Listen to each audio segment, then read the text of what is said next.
Hello friend, welcome to Bajirao Reddy institute. Today analysis के आज के अंक में हम 22 जून 2024 के 3 प्रमुख समाचारों पर चर्चा करेंगे, जिसमें से पहला समाचार है सार्वजनिक परीक्षा अनुचित साधनों का रोकथाम अधिनियम 2024 को लागू किया जाना है। कल केंद्र सरकार ने अनुचित साधनों के दुरुपयोग को लेकर अनुचित साधनों के प्रयोग को लेकर जो सार्वजनिक परीक्षाओं में एक कानून बनाया था फरवरी में, उसे 21 जून रात से इम्प्लीमेंट कर दिया, लागू कर दिया। और कहीं ना कहीं अभी चाहे नीट परीक्षा हो या यूजीसी नेट परीक्षा कैंसिल हुई हो, इन सब मामलों को देखते हुए सरकार द्वारा इनकी आगे इस तरह की चीज़ें न हो, इसको 4 महीने बाद तुरंत प्रभाव से लागू कर दिया है। तो इसको समझेंगे कि क्या मामला है, क्यों लाया गया था सरकार द्वारा, इसमें क्या क्या चीज़ें हैं, आदि चीज़ों को समझने की कोशिश करेंगे। दूसरा समाचार है वो ये है कि विभिन्न NGO, ADR, associated democratic of reform और कुछ राजनीतिक दलों द्वारा सुप्रीम कोर्ट में BVPAT और EVM की 100% काउंटिंग के लिए मिलान के लिए या पेपर बैलेट पे जाने के लिए याचिका जो दायर की गई थी, अप्रैल में सुप्रीम कोर्ट ने उसे खारिज कर दिया था। अप्रैल में नहीं, एक्चुअल में अप्रैल माह में उसको खारिज कर दिया था और उसको लेकर एक निर्देश दिया था कि जो चुनाव में जो भी उम्मीदवार हैं उसमें से जो दूसरे और तीसरे नंबर के लोग हैं, अगर उनको लगे कि वो रिकाउंटिंग करा, वो EVM के बारे में कि जो बर्न EVM है, यानी जो उनका प्रयोग किया गया EVM है या उसके माइक्रो प्रोसेसर, उसके माइक्रो चिप्स हैं, अगर उसका सत्यापन कराना चाहते हैं तो वह करा सकते हैं। उसके लिए उन्होंने सुप्रीम कोर्ट ने निर्देश दिया था कि वो दूसरे और तीसरे वाले, इसका खर्चा उन्हें देना पड़ेगा। चुनाव आयोग तिथि बताएगा, प्रक्रिया बताएगा, और उसको लेकर 11 लोगों ने चुनाव आयोग में याचिका एप्लीकेशन दिया है कि उनकी EVM का किया जाए। तो इसको हम समझने की कोशिश करेंगे क्या मामला है, कैसे है। और तीसरा समाचार है कि राष्ट्रीय राजमार्ग प्राधिकरण या NHAI राष्ट्रीय राजमार्गों को लेकर, खासतौर से NCR के राजमार्गों में ग्रीन आवरण बढ़ाने को लेकर मियावाकी वृक्षारोपण पद्धति उसको अपनाने पर बल दे रहा है। ये बीच बीच में चर्चा में होता रहा है, कई बार चर्चा में आया है, तो इसको थोड़ा सा मियावाकी वृक्षारोपण वाले को समझ लेंगे, क्योंकि कई बार जो चीज़ें चर्चा में रहती है और फिर शांत हो जाती है, UPSC के लिए बड़ा अच्छा रहता है उसको पूछना। तो ठीक है, चलिए पहले देखते हैं सार्वजनिक परीक्षा। देखिए, ये बच्चे परीक्षा में देते हैं, आप लोग भी परीक्षार्थी हैं, परीक्षा देना चाहते हैं। आप लोग परीक्षा में कोई भी परीक्षा देना चाहें और अगर आपको लगता है कि वो परीक्षा फेयर नहीं है या वहाँ पे जस्टिस नहीं होगी, वहाँ पे धांधली होगी, तो आपका मन उस परीक्षा को देने में नहीं लगेगा और कहीं ना कहीं जो प्रतिभाशाली व्यक्ति हैं वो वहाँ से पलायन कर जाएंगे। ये किसी भी देश के लिए, किसी भी व्यवस्था के लिए अच्छी व्यवस्था नहीं है कि प्रतिभाशाली लोग प्रशासन से, शासन से, या जो परीक्षा में दे रहे हैं उसमें जो प्रतिभाशाली बच्चे हैं वो निरुत्साहित हों या उससे बाहर हो जाएं। सरकार भी इसीलिए कि इन जो सार्वजनिक परीक्षाएं हैं इसमें शुचिता बनी रहे, इसमें लोगों की विश्वास बनी रहे, इसको लेकर जो अनुचित साधन का प्रयोग होता है उसको रोकने के लेकर एक एक्ट फरवरी में ही 5 फरवरी को ही लाया गया था। बाद में राष्ट्रपति द्वारा इसको साइन भी कर दिया गया था, लेकिन उसके 4 महीने बाद कल 21 जून को इसे लागू किया गया है। तो देखते हैं चर्चा में क्यों है। तो देखिए, पेपर लीक विवाद, अभी विवाद नीट परीक्षा का चल ही रहा था। NTA नेशनल टेस्टिंग एजेंसी जो लेता है, उसकी नीट परीक्षा का चल ही रहा था।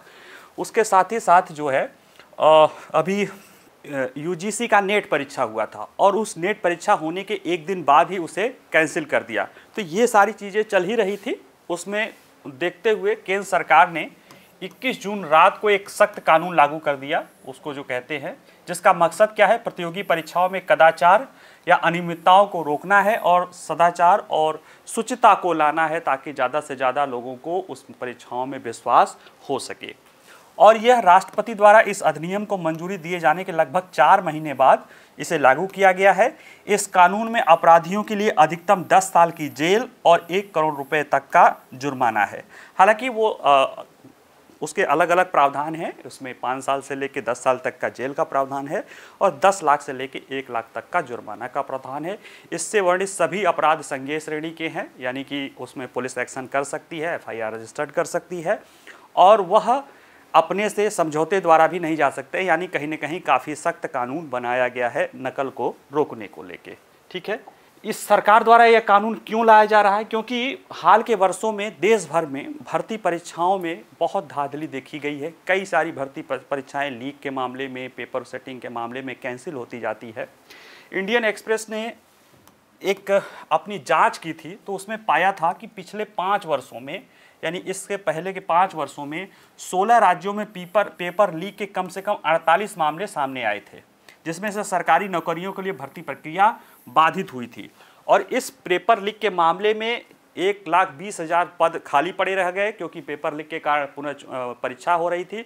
और लगभग 1.5 करोड़ यानी 1,51,00,000 उम्मीदवार का जो है कहीं न कहीं उनका समय नुकसान हुआ, उनको ज़्यादा समय लगा, या वो तनाव और चिंता दुविधा में फंसे रहे, क्योंकि पेपर लीक आदि के चीज़ों को, मामले को लेकर ये परीक्षाएं स्थगित होती रही।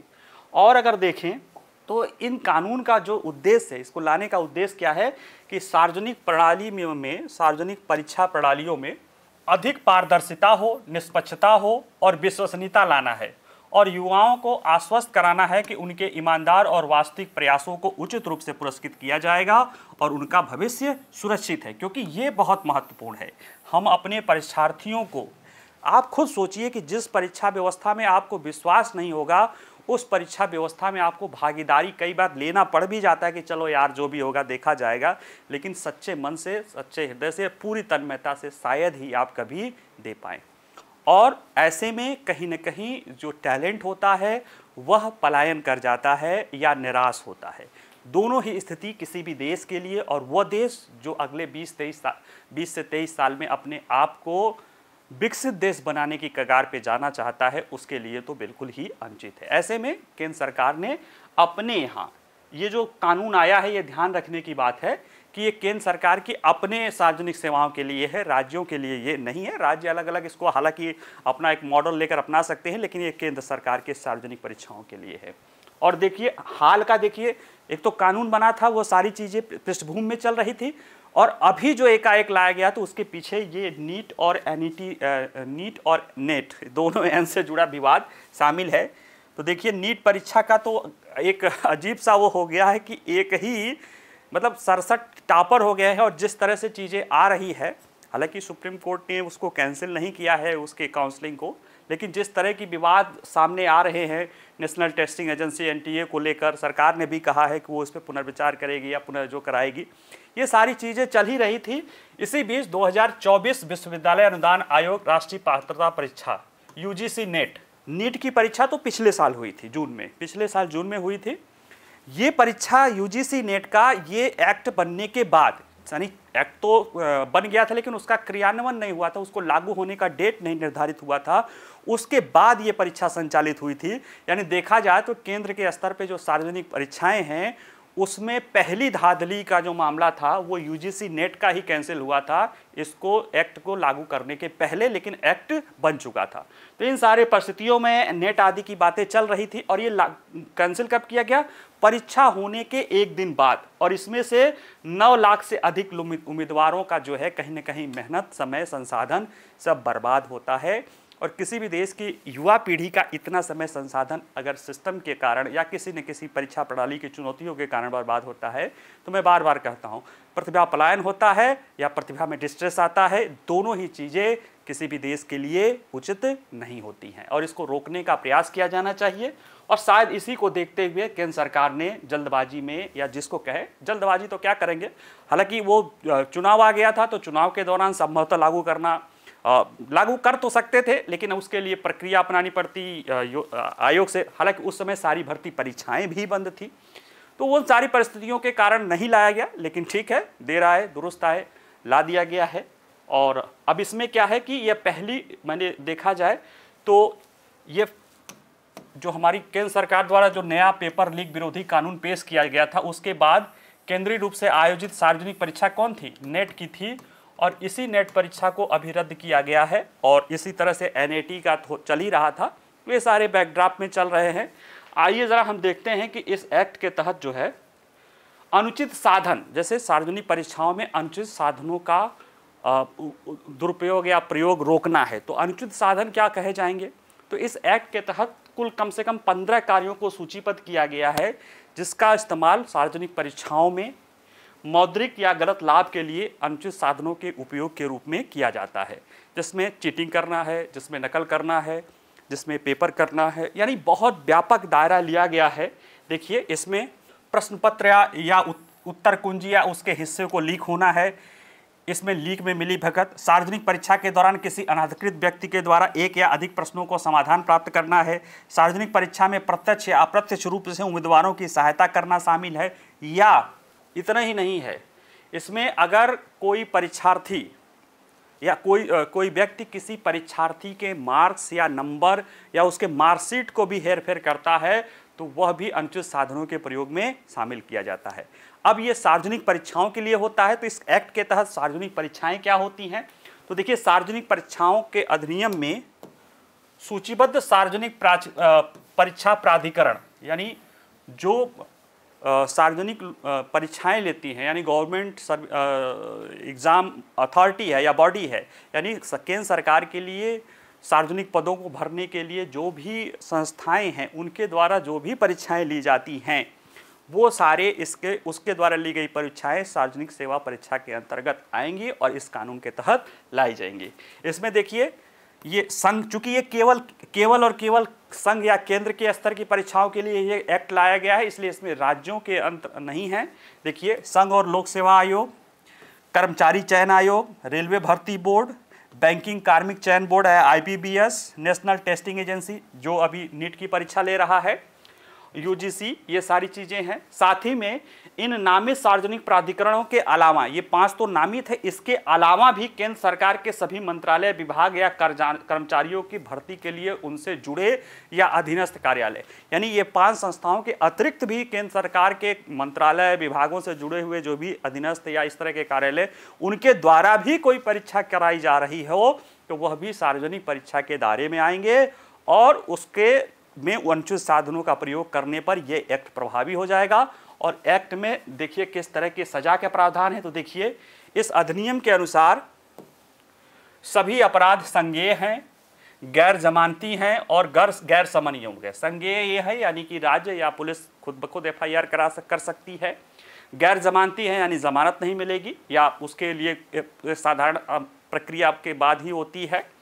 गैर समन योग्य हैं यानी ये नहीं हो सकता है कि मिल बैठ के समझौता कर लिया जाए, ऐसा भी नहीं हो सकता है।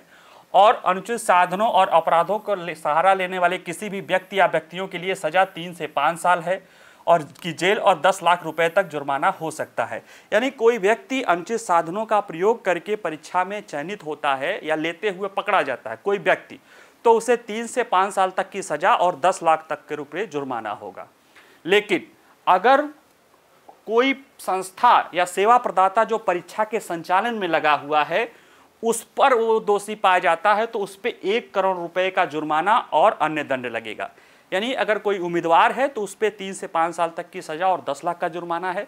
लेकिन कोई सेवा प्रदाता यानी कोई संस्था जो परीक्षा करा रही है उससे जुड़ी हुई कोई संस्थाएं हैं जो पेपर कराती है, पेपर सेटिंग या अन्य चीज़, उनके द्वारा किया जाएगा तो उन पर 1 करोड़ का जुर्माना और सजा है। साथ ही में अगर संगठित पेपर लीक माद का जो संगठित गिरोह होगा तो उस गिरोह को 5 से लेकर अधिकतम 10 साल तक की सजा और 1 करोड़ रुपए तक का जुर्माना है। यानी इसमें अधिकतम 10 साल से लेके 1 करोड़ तक जुर्माना है और 3 साल से लेके जो है शुरुआती 3 साल है और 10 लाख न्यूनतम जुर्माना है, वो भी केवल उनके लिए जो व्यक्ति हैं। लेकिन अगर वो संगठित अपराधी है यानी जो संगठित रूप से ये परीक्षा करा रहे हैं, धांधली करा रहे हैं या सेवा प्रदाताएं हैं, तो उनके लिए सजा और जुर्माना दोनों ही का प्रावधान काफ़ी सख्त है। तो कहीं ना कहीं ये एक सख्त प्रावधान है जिससे उम्मीद की जा सकती है, उम्मीद ही की जा सकती है। बाकी तो अगर आप कह सकते हैं कि सिर्फ कड़े कानून से ही नहीं होती है, किसी भी सोशल विल या जो आप कह सकते हो कि कोई भी गैर कानूनी एक्टिविटीज़ केवल कड़े कानून से नहीं हो सकती है। कड़े कानून के साथ साथ उनमें प्रवर्तन एजेंसियां, लोगों की जागरूकता यानी और समाज का अपना अभिवृत्ति कैसा है, इन सब कई सारी चीज़ों को मिला के होता है। लेकिन कड़े कानून भी उसमें महत्वपूर्ण भूमिका अदा करते हैं। ठीक है, तो अब जैसा होगा देखते हैं, ऐसा होगा तो आप लोगों के लिए और अच्छी बात है। जितना ज़्यादा फेयर सिस्टम होगा आप लोग उतना मन लगा के पढ़ाई करिएगा। चलिए दूसरा देखते हैं। 11 उम्मीदवारों ने चुनाव आयोग को EVM बर्न मेमोरी सत्यापित करने के लिए आवेदन किया है।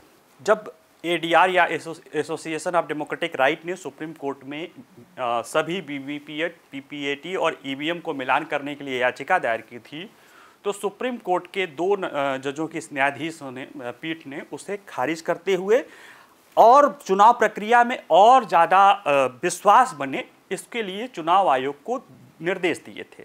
उसमें निर्देश में ये कहा था कि चुनाव आयोग ईवीएम के जो बर्ड मेमोरी है उसे जो दूसरे नंबर और तीसरे नंबर के उम्मीदवारों द्वारा अगर याचिका दायर की जाती है या आपसे एप्लीकेशन की जाती है तो उनसे उसका कास्ट लेके उन्हें सत्यापित कराया जाए, और अगर उनकी बात सत्य पाई गई तो पैसा वापस हो जाएगा, और अगर सत्य नहीं पाई गई तो पैसा तो चुनाव आयोग ले लिया है। इससे क्या होगा कि कम से कम विश्वास बनेगा। और मुझे पर्टिकुलर बहुत उम्मीद थी कि बहुत सारे लोग जो है इसमें आवेदन करेंगे, लेकिन देखने में आया कि केवल 11 अभी तक आवेदन आए हैं, जिसमें से 8 आवेदन लोकसभा के लिए और 3 आवेदन विधानसभा के लिए आए हैं, जिसमें से भाजपा के 3 और कांग्रेस के 2 और ऐसे एक एक करके जो है 8 लोग लोकसभा के लिए किए हैं। और उसमें भी अगर मतलब ये है कि कहीं ना कहीं ये बताता है कि जो प्रत्याशी होता है उसे पता है कि एक्चुअल में हकीकत क्या होती है। मैं ये क्यों कह रहा हूँ, क्योंकि हालांकि कुछ लोग कहेंगे कि इसमें पैसा लग रहा है जांच करने के लिए इस तरह के, लेकिन जो उम्मीदवार हैं अगर आप देखिए तो लोकसभा चुनाव में 70 लाख की लिमिट है, तो बहुत सारे उम्मीदवार पैसा करते हैं, और ऐसे में उनके लिए अगर उनको लगता है कि वो सही हैं तो पैसा कोई मायने नहीं होता, क्योंकि सही होने के बाद तो पैसा वो उनका वापस आ ही जाना है। बाकी प्रक्रियाएं जो उनका जीतेंगे क्या करेंगे वो उनका एक दावा तैयार हो जाएगा, वो तो अलग ही बात है। लेकिन खैर आइए चलिए देख लेते हैं क्या मामला रहा है।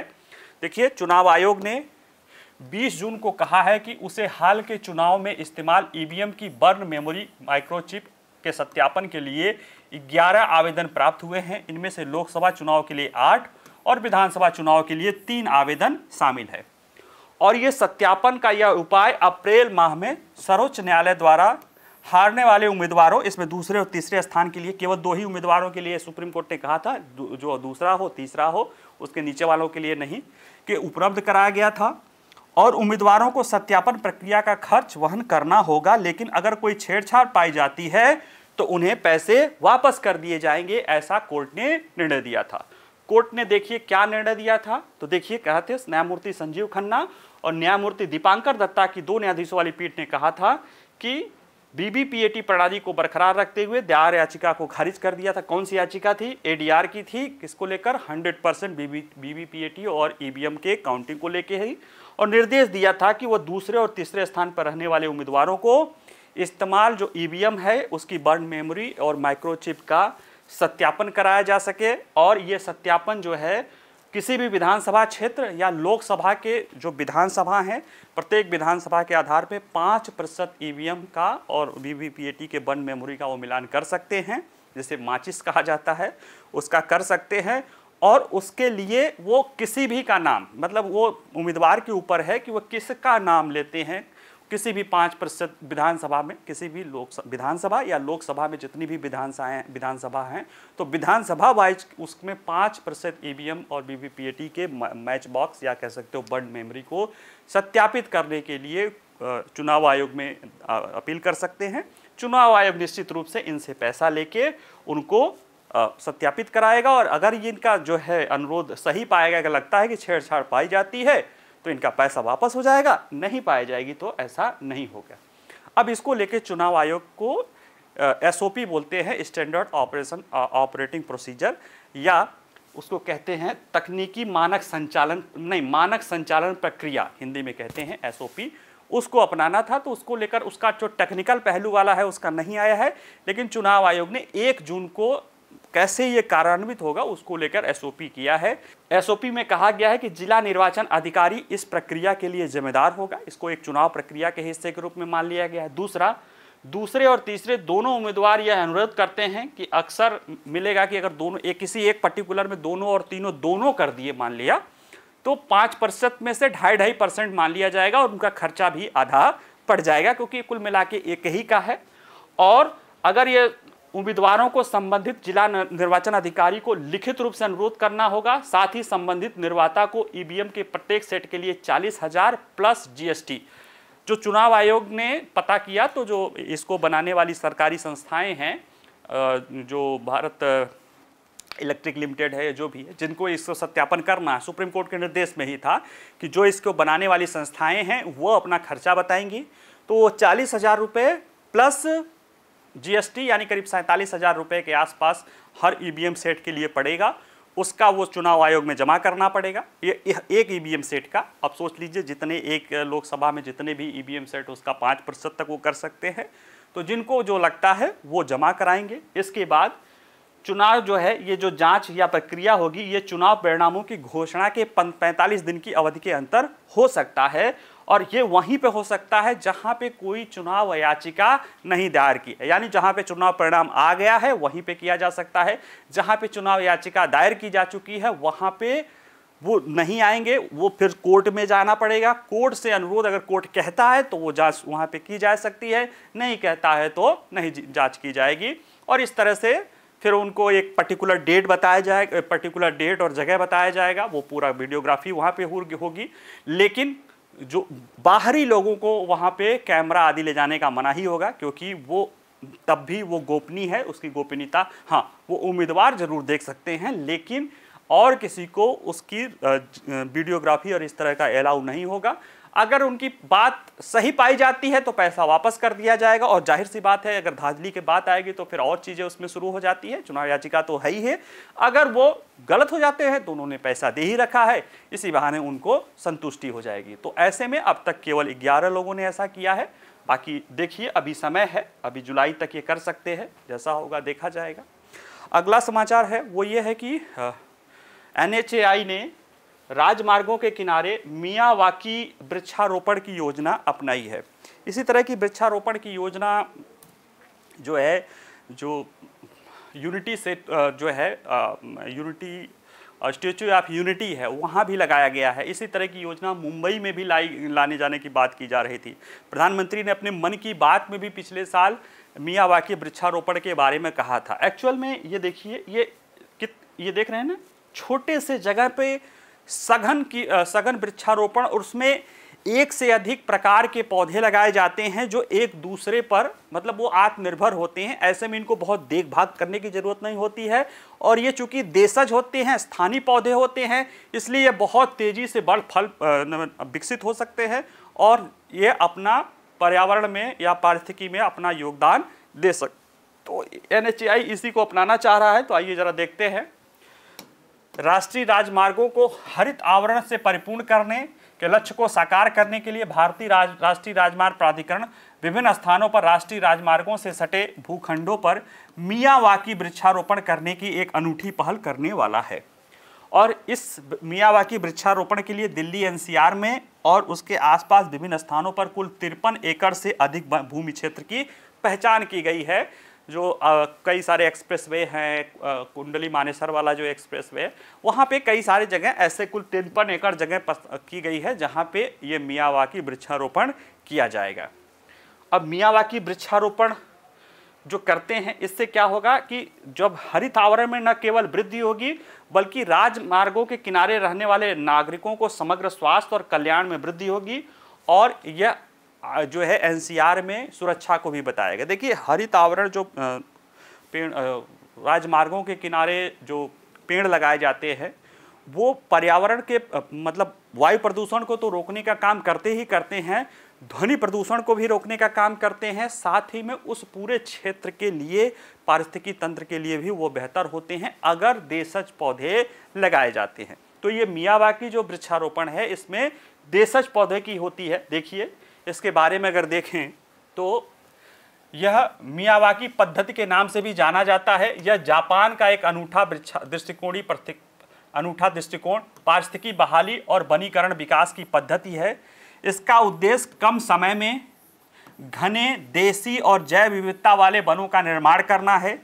ये वन भूजल को बनाए रखते हैं, भूजल स्तर को रिचार्ज करने में मदद करते हैं। इस पद्धति से पेड़ 10 गुना तेजी से बढ़ते हैं और वृक्षारोपण ध्वनि और धूल अवरोधक के रूप में भी कार्य करता है। इतना सघन करते हैं, देशज करते हैं। तो जरा सा इस पद्धति की प्रक्रिया देख लें कि किस विधि से इसमें अपनाया जाता है। तो इसमें देखिए जापान के एक वनस्पति शास्त्री हैं अकीरा मियावाकी, उनके नाम पे ये रखा गया था। और इसमें प्रत्येक वर्ग मीटर में भीतर यानी 1 वर्ग मीटर बाई 1 वर्ग मीटर का इलाका होगा, उसके भीतर 2 से 4 विभिन्न प्रकार के देशज या स्थानिक पेड़, इसमें मतलब बाहर के पेड़ नहीं लगाए जाते, उस स्थान विशेष में उगने वाले 2 से 4 पेड़ों को 1 वर्ग मीटर के दायरे में लगाया जाता है। और इस पद्धति को 1970 के दशक से विकसित किया गया था, जिसका मूल उद्देश्य भूमि के एक छोटे से हिस्से के भीतर ही हरित आवरण को सघन करना है।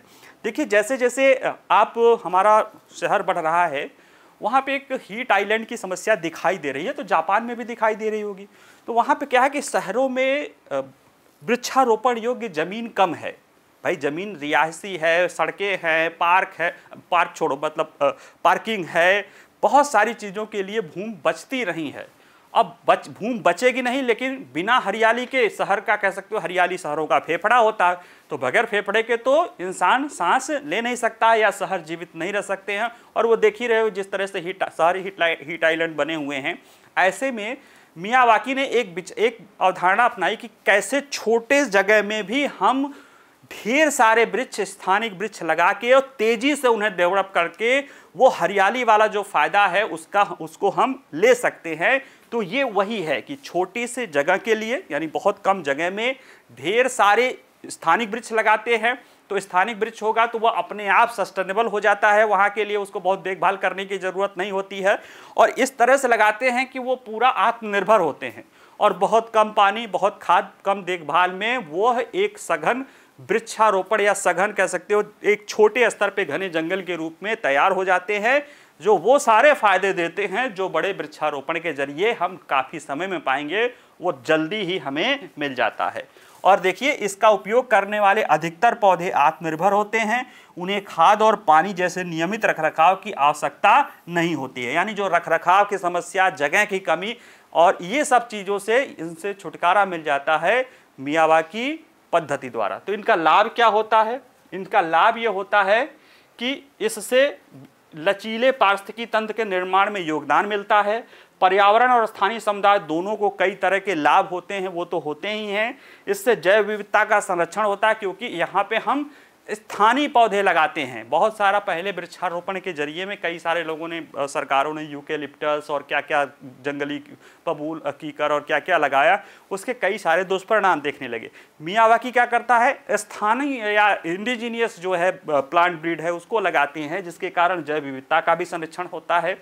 हरित आवरण में तेजी से विकास होता है, जिसके कारण बेहतर कार्बन सिंकिंग होती है, मिट्टी का बेहतरी होती है, मिट्टी का कटाव रुकता है, स्थानीय वनस्पतियों और जीवों के लिए आवास का निर्माण होता है। और ये सब कुछ अगर हम शहरों में करें तो हमारे शहरों के फेफड़े भी बेहतर होने लगते हैं और अंततः शहर जीवन जीने के लिए एक अच्छी जगह हो सकते हैं, अगर हम इस मियावाकी पद्धति को अपना सकें। ठीक है, तो आज के लिए इतना ही। आइए जरा से प्रश्नों को देख लेते हैं।